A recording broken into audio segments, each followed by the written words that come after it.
Good morning. My name's David, and it's good to be able to have the privilege of sharing this message with you this morning from Daniel chapter 5. No doubt many of us have used the phrase, or certainly heard the phrase, "the writing is on the wall." And like many phrases, they have their root in the Bible, and we find it here as we continue this morning our series in Daniel, which we've entitled Courageous Living. In chapter 5 here, we find God writing a message on the wall for King Belshazzar. So we might entitle this message, Courageous Living When the Writing is on the Wall. Of course, we use the phrase, and it is rarely in a hopeful context. If the writing is on the wall, generally it's taken to be both bad news and inescapable bad news. So that makes this chapter quite challenging on all kinds of levels. But I do hope and pray that as we listen, as we hear the message, as we reflect on the story, that we might find some important and relevant things for us to hear right now in our situation today. So let's read part of the story. As I say, Daniel chapter 5, and it starts with King Belshazzar gave a great banquet for 1,000 of his nobles, and they drank wine together. And we're told, when Belshazzar was drinking his wine, he gave orders to bring in the gold and silver goblets that Nebuchadnezzar, his father, had taken from the temple in Jerusalem, so that the king and his nobles, his wives and his concubines might drink from them. So they brought in the gold goblets that had been taken from the temple of God in Jerusalem, and the king and his nobles, his wives and his concubines drank from them. As they drank the wine, they praised the gods of gold and silver, of bronze, iron, wood and stone. Suddenly, the fingers of a human hand appeared and wrote on the plaster of the wall near the lampstand in the royal palace. The king watched the hand as it wrote. His face turned pale, and he was so frightened that his legs became weak and his knees were knocking. The king summoned the enchanters, astrologers and diviners. Then he said to these wise men of Babylon, "Whoever reads this writing and tells me what it means will be clothed in purple and have a gold chain placed around his neck, and he will be made the third highest ruler in the kingdom." Then all the wise men came in, but they could not read the writing or tell the king what it meant. So King Belshazzar became even more terrified. His face grew even more pale, and his nobles were baffled. The queen, hearing the voices of the king and his nobles, came into the banquet hall. "May the king live forever," she said. "Don't be alarmed. Don't look so pale. There is a man in your kingdom who has the spirit of the holy gods in him. In the time of your father, he was found to have insight and intelligence and wisdom like that of the gods. Your father Nebuchadnezzar appointed him chief of the magicians, enchanters, astrologers and diviners. He did this because Daniel, whom the king called Belteshazzar, was found to have a keen mind and knowledge and understanding, and also the ability to interpret dreams, explain riddles, and solve difficult problems. Call for Daniel. He will tell you what the writing means."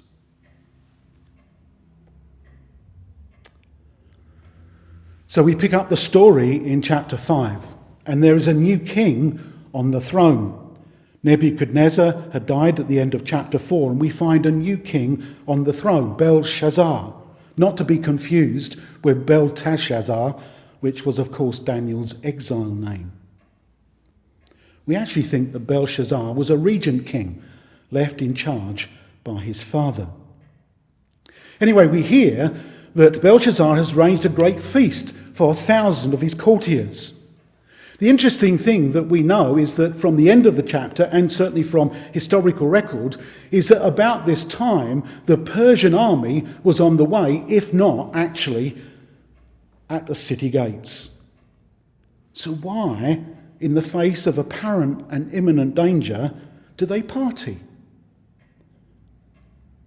It can only be Belshazzar's arrogance. He and his nobles, his courtiers, felt secure in their city. They thought it was impregnable. They clearly had plenty of provisions, and with the river Euphrates running right through it, they had a good water supply, so they thought. So they party, and the party gets going. And we're told that as they drank wine, they praised the gods of gold and silver, of bronze and iron and wood and stone. And it was while they were doing this, while Belshazzar was drinking his wine in front of his thousands of guests, probably in an attempt to make himself look good, he decided to have some fun at the expense of the Hebrew God. Let's bring out the gold and silver goblets that his forefather Nebuchadnezzar had taken from the temple in Jerusalem. Let's have some fun with them. Belshazzar didn't seem to realise that he was playing with fire when he brought those sacred vessels in. On one level, we might ask ourselves, why was that so important? They were only using these vessels for the things that they were made for.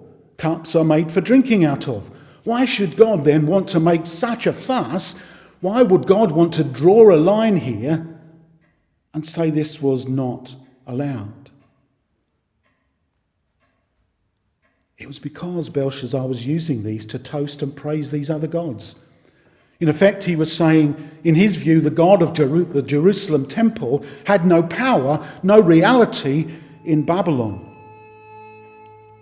Someone described it as a bit like coming home to find your belongings outside the door. The message of the situation was not that your belongings were outside the door, but that you were out. Belshazzar was saying to God, you are out. One of the key messages that we learn in the book of Daniel is the profound truth that it is God who is in control. But Belshazzar, in his arrogance, seems not to have got the memo. So we have the scene of this banqueting hall, one of great revelry, and then something extraordinary happens. One moment the hall is filled with the noise of drunken shouting. The next, there's stunned silence. The story tells us, suddenly the fingers of a human hand appeared and wrote on the plaster of the wall. It was something out of this world, something supernatural.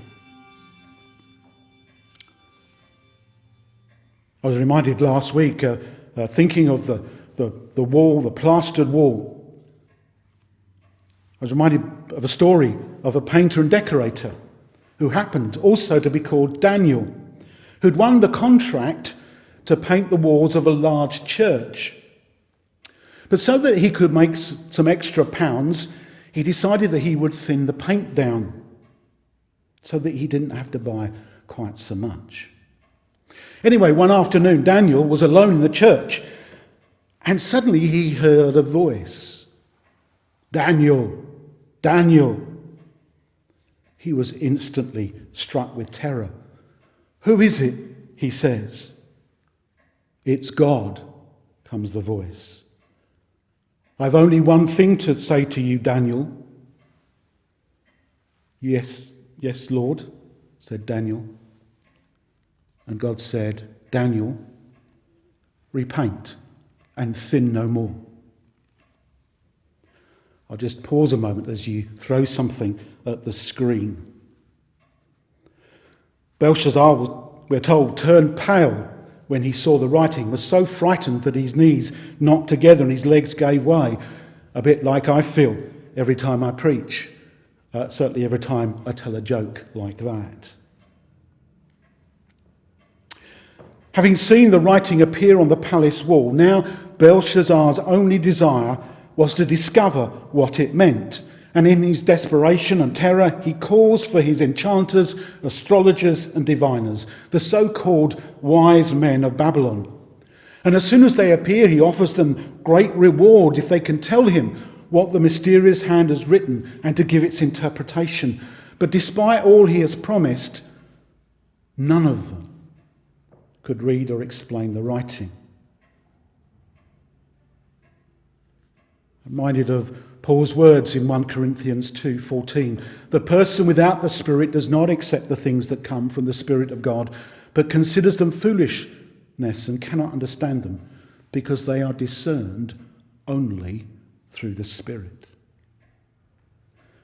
It's another of the themes that run through the book of Daniel. When something happens, the chanters, the astrologers, the diviners are dragged in, only to find that they are beyond useless. How often does it happen that in times of crisis we turn to things, even people, and find them of little use? We find them wanting. In this moment of terror, Belshazzar, in his helplessness, finds that the people that he thought he could rely on, his enchanters, astrologers and diviners, are exposed as useless. Maybe we might reflect on the experience of these recent months. These months of crisis. Many thought that life would always just go on as normal. And suddenly, it's not normal. And it's been arrogantly to believe that we don't need God and that we can manage any and every situation. We thought everything was going to be okay, and suddenly it's not. And maybe some of us have found that the things and the people that we put our faith in have been found wanting. Perhaps the props that we have relied on are useless. I heard somebody say recently that we've even found that science has been found wanting. We're faced with the realization that we don't know everything, that even the cleverists are playing catch-up when it comes to this virus, that we can't just pluck a vaccine out of the air. Maybe we've been challenged about the things that we thought we could rely on, the people we thought we could rely on. Maybe also we've been challenged about what's really important. Certainly we found that there's been a realization for some that spending time with their families is far more rewarding than they thought. Having time to rest has been really good. And it's brought home to us how precious are the relationships that we easily take for granted when we experience separation. And for some, the agony of facing death and fear and bereavement has brought major questions. Many have had that Belshazzar experience, the knocking knees, the terrified, the to whom shall we turn? Certainly not the enchanters, astrologers and diviners. To whom can Belshazzar turn? At this moment, the Queen Mother turns up. It appears that she hadn't been invited to the party, but she hears the commotion and comes in to find Belshazzar in this state. It's another of those wonderful little examples in Scripture when the right person just arrives at the right moment, and as so often, we know little of them. We don't even know her name. And yet she points the way of God. There was someone who could read and interpret the strange message. She remembered how Daniel had explained and interpreted Nebuchadnezzar's dreams, and she urged Belshazzar to send for him. He was a man who has the spirit of the holy gods in him, she says. Here's another little challenge in the story. It's highly likely that Belshazzar would have known of the stories about Daniel and his impact on the life of Nebuchadnezzar.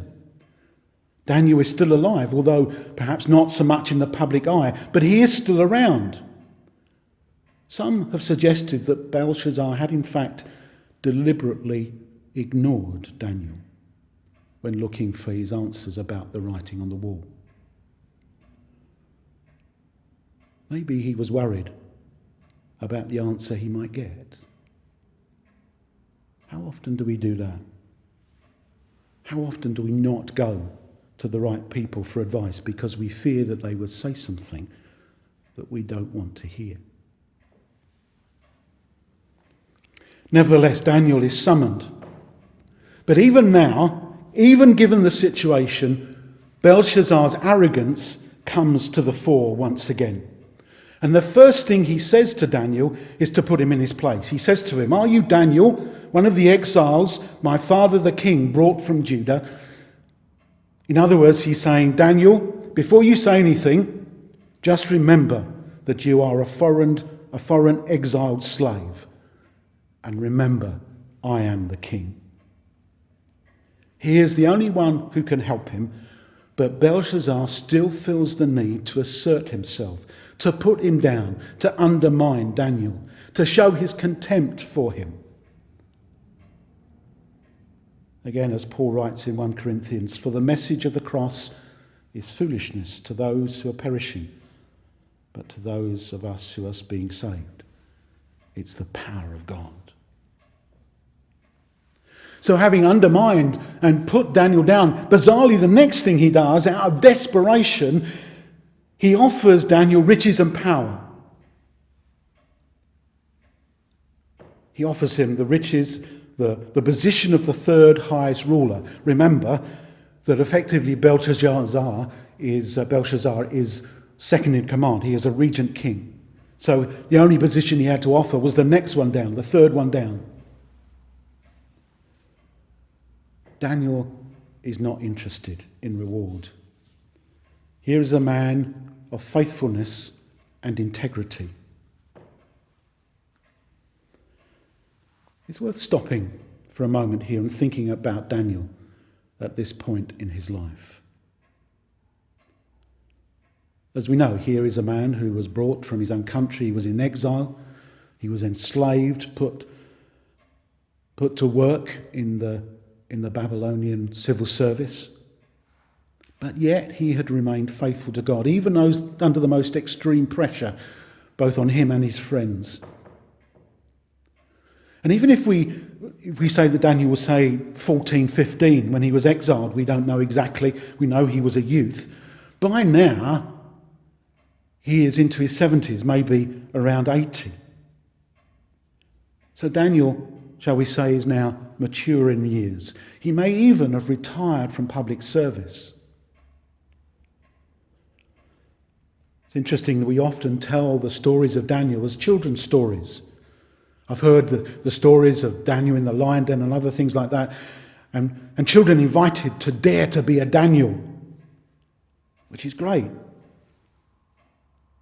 But it's also good to remember at this stage in the story, Daniel's an old man, and so should engage those of us who are older, perhaps. God had used Daniel powerfully, and yet now he'd been forgotten about. There were times when he had been very influential, but now times when he was perhaps ignored. But even so, he remained faithful. He'd had his moments in the limelight, but now he was much more in the background. But when he is summoned by Belshazzar, he's ready to go. He doesn't say, "Oh no, I'm too old now." He doesn't say, "Oh no, sorry, I'm retired." I've been reminded several times in the last 2 or 3 years, there's no such thing as retirement in the kingdom of God. When he's summoned by Belshazzar, he's ready to go. It doesn't matter what Belshazzar thinks of him. He knows who he is in God. He doesn't need incentives. He just wants to speak out the truth of his Lord. He had clearly, as he had got older, he had clearly continued to sustain his spiritual life. We hear in chapter 6 of his persistent prayer. We hear in chapter 9 of his studying of the scriptures. Daniel had continued to be faithful to God and continued to feed his spirit. Daniel's story is a story that might speak to us when we are experiencing this time that we might call a time of exile. We're exiled from being able to meet as a congregation. We're exiled from our activism. Maybe we're also exiled from family, from friends, from work. We're certainly exiled from normal life. So perhaps there are things that we can learn from Daniel's exile experience. The challenge we might want to hear is that in times of waiting and watching and praying are just as important as the times of activity, of progress and blessing. Daniel was ready to go. And he's called in and he sets about telling Belshazzar what the words on the wall mean. Take up the story in verse 18. Your Majesty, Daniel says, the Most High God gave your father Nebuchadnezzar sovereignty and greatness and glory and splendour. Because of the high position he gave him, all the nations and peoples of every language dreaded and feared him. Those the king wanted to put to death, he put to death. Those he wanted to spare, he spared. Those he wanted to promote, he promoted. And those he wanted to humble, he humbled. But when his heart became arrogant and hardened with pride, he was deposed from his royal throne and stripped of his glory. He was driven away from people and given the mind of an animal. He lived with the wild donkeys and ate the grass like the ox, and his body was drenched with the dew of heaven until he acknowledged that the Most High God is sovereign over all kingdoms on earth and sets them over anyone he wishes. But you, Belshazzar, have not humbled yourself, though you knew all this.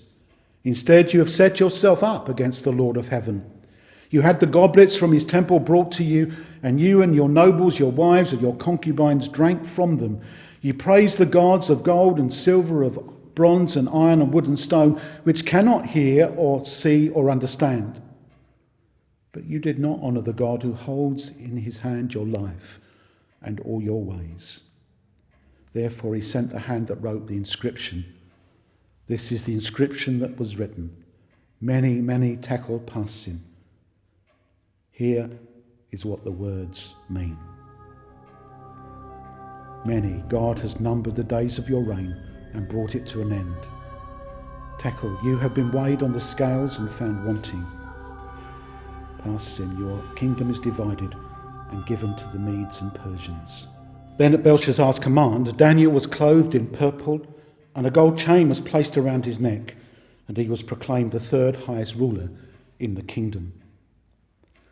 That very night, Belshazzar, king of the Babylonians, was slain, and Darius the Mede took over the kingdom at the age of 62. So Daniel is called and sets about telling Belshazzar what the words written on the wall mean. But first, there has to be a little history lesson. It was important that Belshazzar not only knew what the words were, but also what they mean. As always, there had to be context and perspective. Daniel pointed out that it was the same God who was speaking to Belshazzar now as had spoken to Nebuchadnezzar. He compares the response of Belshazzar to that of Nebuchadnezzar. God had given Nebuchadnezzar a great empire, but the king had mistakenly thought that it was the result of his own efforts. And in his pride, as we heard last week, he dismissed any thought of dependence on God, forgetting the main point, as we've heard, that God is in control.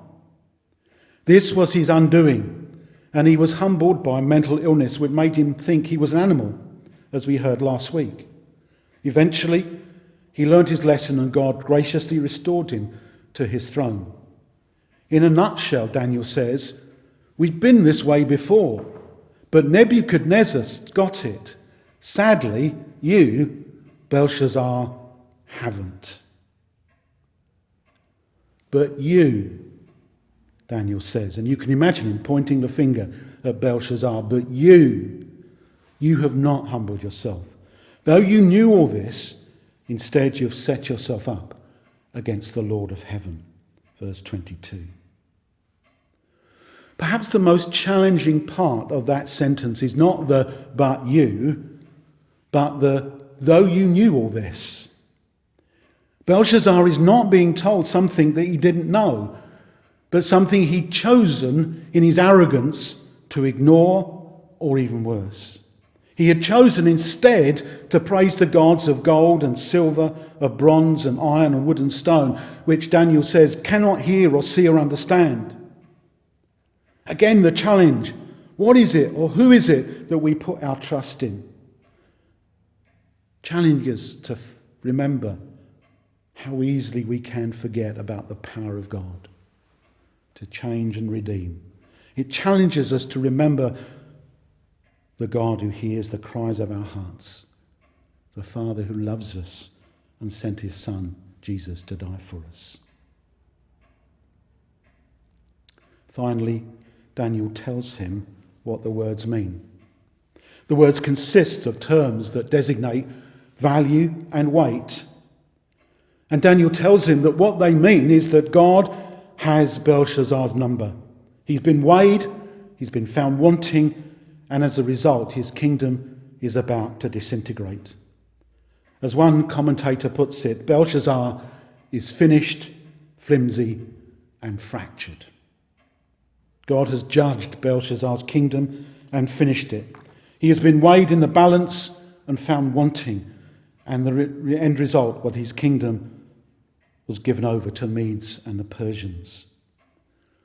Belshazzar suddenly awakes to the terrible truth that the God who had been subject to his ridicule had been weighing up his life.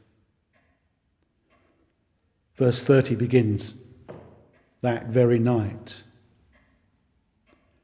Perhaps it reminds us of the parable of the rich fool that Jesus tells in Luke chapter 12. The man who said, I'll say to myself, you have plenty of grain and laid up for many years. Take life easy, eat, drink and be merry. To which we hear God responds, you fool, this very night your life will be demanded of you. Belshazzar may have thought that he was safe in his city, protected by the massive walls. But historical records tell us that there was one chink in his armour. The city was divided with the river Euphrates flowing through it, and we're told that the Medes and Persians succeeded in diverting the river, making it possible for an invading army to march up the muddy bank beneath the walls of the city and make a surprise attack and overwhelm the city's defences.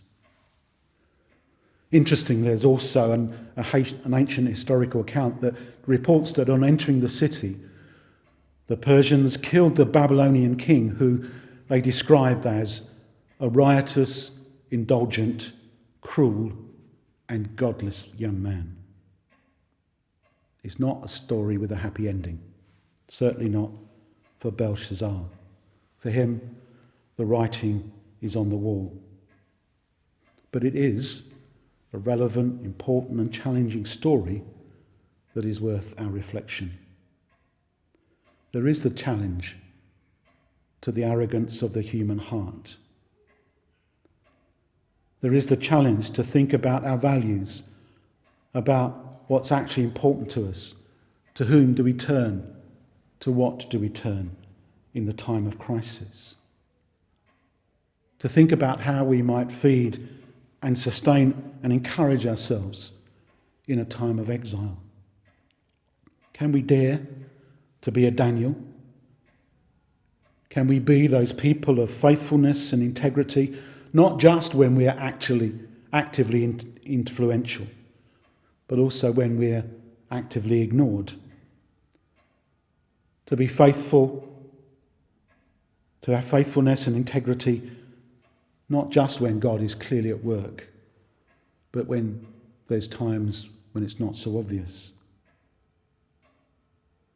And then there's a decision to make.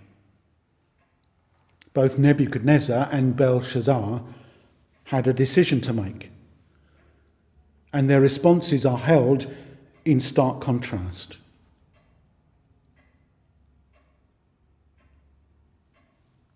The challenge of Jesus when he spoke to the disciples was very simple. He called them and said to them, "Follow me." Maybe as you reflect on Belshazzar, if you've not said yes to following Jesus, maybe today's the day. Maybe that's the writing that's on the wall for you today. For Belshazzar, it was bad news, but it doesn't have to be for us because God has poured out his love and grace upon us in Jesus and confronts us with the challenge of making the decision. We only have to say yes to him. In a few moments, we'll share together communion. An ideal moment to reflect on life and upon what God has done for us in Jesus. Maybe a moment, if you've never done so, to say yes. Yes to Jesus. Yes to all that God has for you, now and always.